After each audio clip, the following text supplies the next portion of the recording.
N'y aurait-il donc aucune différence entre persuader et convaincre, être persuadé et être convaincu, entre croire et savoir, opinion et raison, valeur et idée? Illusion d'autant plus dangereuse que plutôt que d'œuvrer à l'apaisement des esprits, comme à la paix multiculturelle par exemple, elle redouble à l'évidence l'esprit d'intolérance et engendre la guerre des dieux ou encore le choc des civilisations comme on dit maintenant.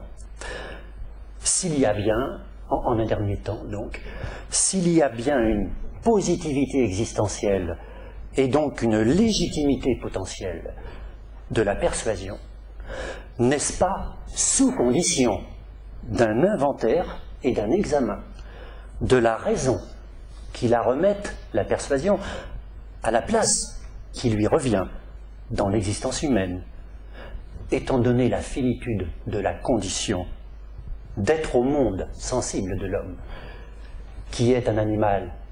vivant et sentant, et pas seulement pensant, mais aussi agissant parmi autrui, il est nécessaire et même légitime, en droit,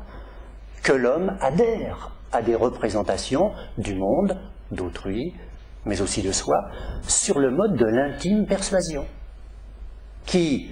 sans pouvoir être objectivement validée telle qu'elle, lui confère la puissance d'être soi et la jouissance d'être reconnu, et donc constitue l'épreuve ou l'assurance même de son existence, personnelle et collective, notamment dans le cas de l'esprit d'une nation ou d'une civilisation, la croyance n'étant pas susceptible d'être résorbée par la science. Cela invalide effectivement du même coup l'entreprise critique d'une raison dogmatique, qui prétendrait détenir à elle seule le monopole de la vérité et du bien,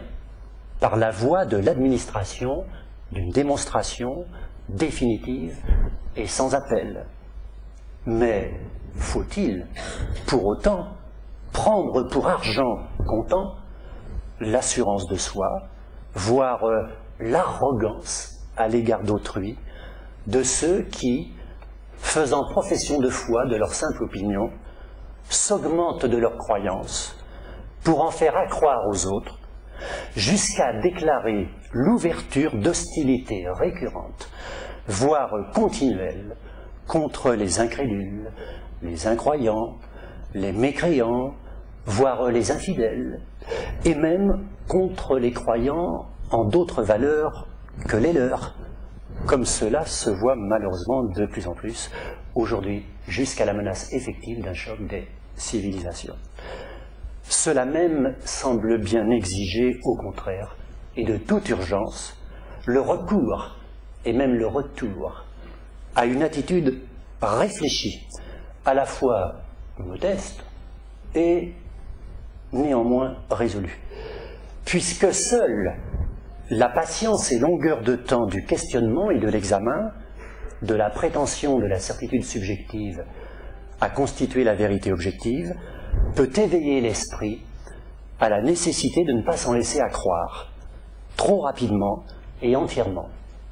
et peut donc désamorcer la bombe à retardement que ne peut manquer de constituer la persuasion laissée à elle-même,